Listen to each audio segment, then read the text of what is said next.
Morning, I'm Terrick. Welcome to Tack Shack Tactical TV. Paul chatted to me the other day and offered me an opportunity to look at the Huglu Veyron, and I thought it was going to be a really exciting thing, so here I am. And what we're going to do is we're going to do a little unboxing, because that's what the internet likes. So that is the box. Exciting. It's a gas-operated semi-auto shotgun made for practical shooting, which is really interesting. And it doesn't cost a small fortune. So in the box, what we have to start with is the receiver. It's got a long mag tube. It's advertised at 9 rounds, but it can actually take a few more depending on the ammo that you're using, which is always a win. It even comes with a little chamber flag, which works really well, and silly little feature, doesn't catch your ejector. What we've got as well is the barrel. Allegedly that's quite important. It's got a nice vent rib, multi-choke system. We've got a little bag of tricks, which is really exciting. So in here we have a recoil pad and another recoil pad, but they're not just recoil pads. What these do as well is adjust your length of pull. So it comes with a standard sort of medium length one, and then we've got a longer one for normal sized people like me, and a little one for tiny people. What other exciting things have we got in here? This is really cool. This is what's the word I'm looking for? A gas piston for your gas system, so you can adjust it for different ammo. Shotgun ammo comes in a variety of weights, a variety of power factors, and it can be a challenge getting, you know, a lot of older semi-autos as well would only work with the really hot ammo, whereas this allows us to work with lighter ammo without beating the gun to death with hot ammo. We've got a barrel clamp if you want to look all cool in 3-gun nation. We have a disassembly tool with a little Huglu logo, which is really cool, and it's a bright color, so hopefully you won't lose it. The choke key, don't lose this, because changing your choke tubes with a 2-rand coin while it looks cool is a pain.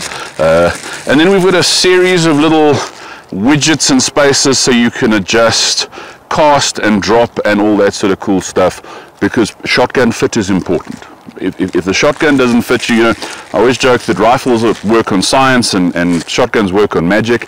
If the shotgun doesn't fit you, it's not going to work. You're not going to ever be able to shoot it really well. So we've got a cool little box of stuff there. We've got a sticker. Everyone likes stickers. We have the thing that you're never going to read, the instruction manual. You should probably read that. What's nice is this has instructions and not just warnings. And then we've got a cool box. Everyone likes a cool box. And in here, what we have is a set of chokes. So you get 5 chokes in total with the gun, one in the barrel as it comes, and then a set of chokes in the box as well. So you can set it up for different ammo, for different sort of uses. You know, if you're shooting competition, if you've got a stage with a lot of no shoots, you're going to want a tighter choke. If you've got a nice open stage, you might want a more open choke. Also, with the ammo shortages at the moment, it's really nice to be able to set up your gun with ammo. You may not be able to get your first choice in ammo, so you might be able to make slightly less ideal ammo work with a better choke, which is always a big win. So exciting, lots of cool stuff in here. Let's see if I can put this together. I'm not a clever man, so this should be interesting. What we'll do is we'll start by taking that off. I'll try not scratch it. Then we pop this off. And I think what we do, let's see if I can work out how this works.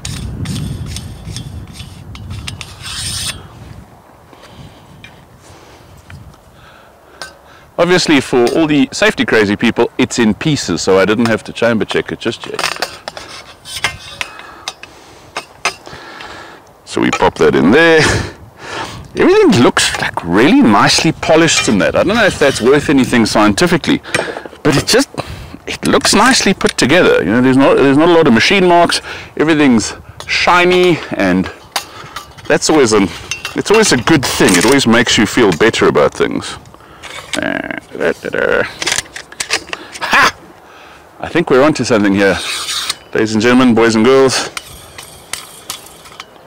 But we're not, because I've got to put the forend on first.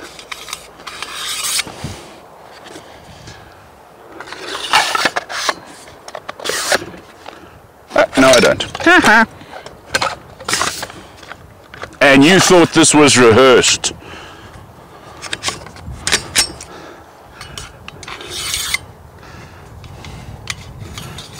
What is nice with this is the tightness of your fore end is not related to the tightness of your barrel.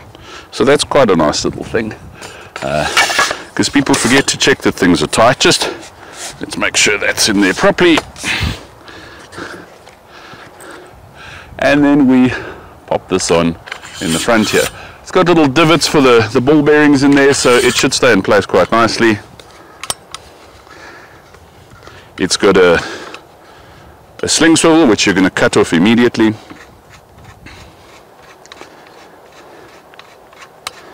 This is exciting television, isn't it?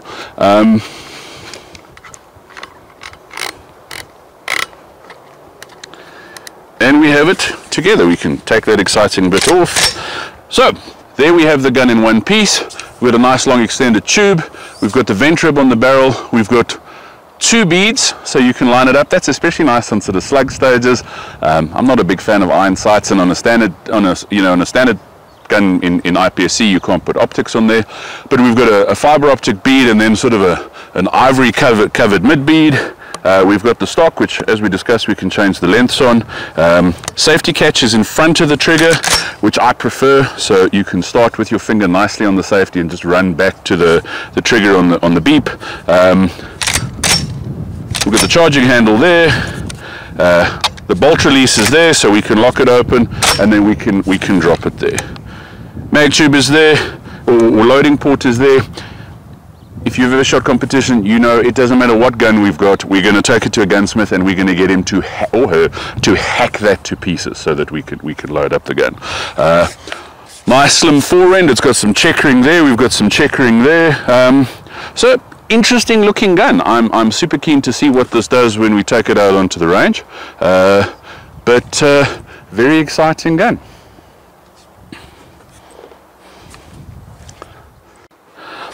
So more and more guys are looking into getting into practical shotgun shooting, and one of the challenges is it's not cheap. The guns guys traditionally buy cost a lot of money, and then it's not just the gun. Shotgun ammo does cost more than handgun ammo. We need the rigs, we need all the cool guy stuff.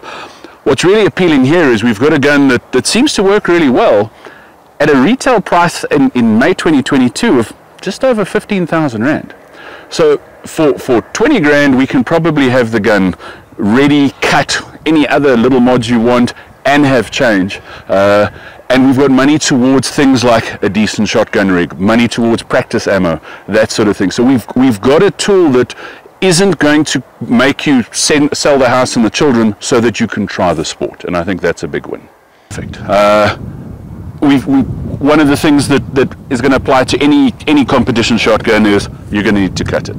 The super expensive stuff from Europe, even when it comes cut, you're still going to cut it because the factory's never going to cut it as much as you want, and they're never necessarily going to cut it exactly the way you want it for how you load. I don't think that's the end of the world. The mag tube, you can't extend the capacity. So the capacity it comes with is the capacity it comes with. What's nice is we have more than enough rounds for standard. Standard, which is the most common shotgun division in IPSC, you need a minimum of 9 rounds. This gun already takes more than 9 rounds, even with longer shells. So we have the ability to top up at the beginning, we have the ability to load a little bit more in the stage, and we can start with more than enough rounds, even with buck and slug. That's a big thing, so while you can't change that, the advantage to that system is there's a lot less to break, there's a lot less to move, there's a lot less to go wrong.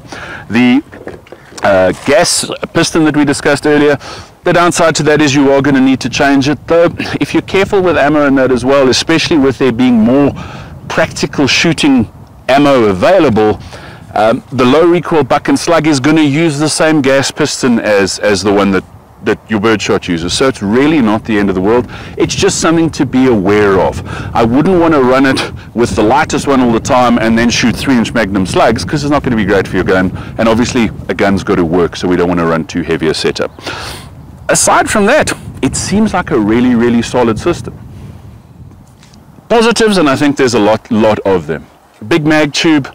I think we managed to get 12 rounds in the gun with normal sort of 2 3/4 inch shells.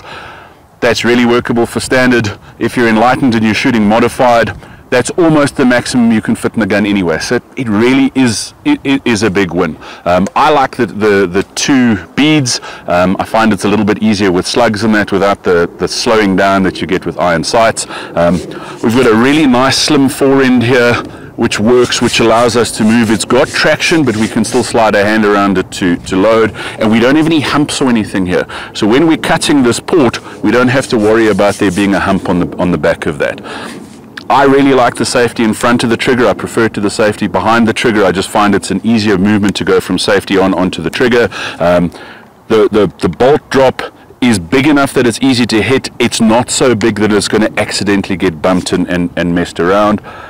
The ability to change the length of pull is important. Not everyone's the same size, and a shotgun, as we said, it's not a case of just adjusting the sights. The gun needs to fit you. The gun needs to fit you when you shoot it. So I think that's really nice. We're optic ready. We can fit an optic mount if you want to shoot modified or even open with a tube gun. In the shooting that I've done with it, 0 malfunctions so far, with a variety of ammo.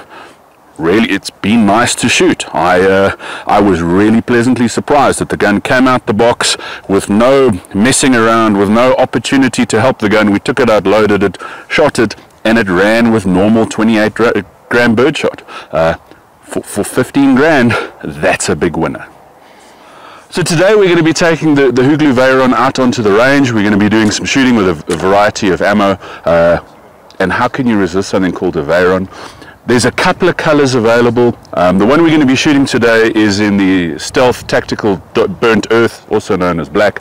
It's also available in blue, in red, and with Cerakote you can make it any color you want. But we're going to shoot the black one because it's just cooler. Okay, so let's take this out and see what it does. So what we're going to do is we're going to take the chamber flag out. Chamber flag is important in competition because it lets everyone see that the gun's not loaded. It's really important because unlike a pistol, this isn't in a holster. It's going to come out of the bag at some time. So we've got the safety on. Let's see how it loads. We can twin load it pretty easily for an uncut gun. So what I'm doing now is normally we would load 4 at a time, but we want the gun cut for that. But we can twin load it, which is how a lot of people load. That's 11 rounds in the tube. What we're going to do now is we need to press the cartridge release, which is that button there, which drops the cartridge on the load plate. When you fire the gun, they do that automatically. So it's just for the first shot, we've got to drop that there. That's standard on any semi-automatic shotgun. We're going to load around in the chamber, and we're going to pop one into there. We've got the safety on. Let's see what it does.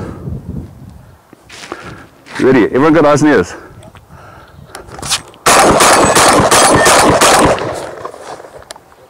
Shoots nicely. Nice soft recoil. Worked. Hit the clays or the targets, which is always nice. That was really cool.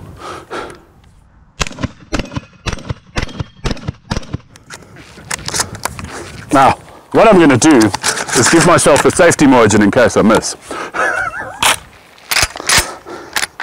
Okay, let's try that again. You ready?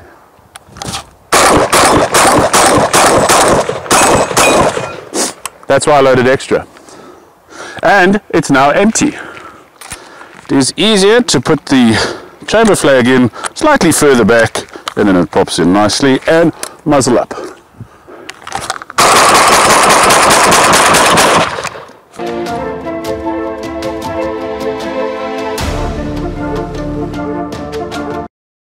If I was looking at starting out in practical shotgun today, I would take a very close look at this. I think you're getting, from what we've seen, it's a gun that's working really well. It's a gun with a really nice feature set, and I don't necessarily want to harp on the price, but it's a lot of value for money. It gives you a lot of opportunity to get starting. So yeah, if I was starting out from the beginning today and I wanted to get into IPSC shotgun, which you should do because it's the greatest shooting sport in the world ever, I would have a very, very close look at this gun. So we're going to try something a little bit different now, and I'm not going to be surprised if the gun doesn't work, because this is like a Top Gear test where we're trying to make the thing do a thing it can't do. So what we're shooting now are 21 gram 7.5s. These are 65 mil loads. I think they're made to sort of have really soft recoil for children and to be easier in really old guns. I'd be very surprised if the gun cycles with these, but it would be a nice pleasant surprise. So let's see what happens.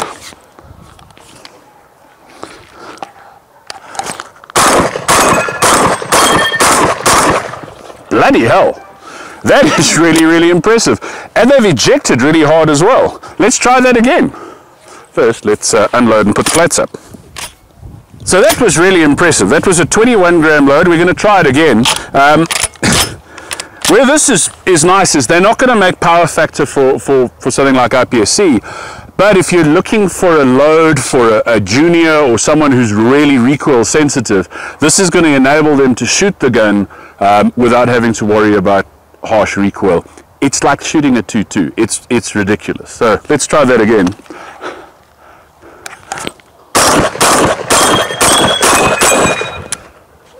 Even locked open.